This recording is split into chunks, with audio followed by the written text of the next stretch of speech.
Ano kaya ang kapani-paniwala sa mga alien? Hindi ako naniniwala dito.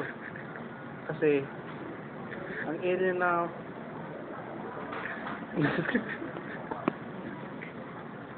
What is an alien? Is it...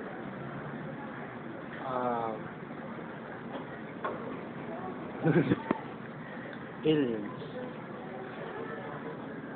Alam mo, nanonood ako ng X-Files. Nakakita ko ng alien. Tapos, inabduct si Mulder.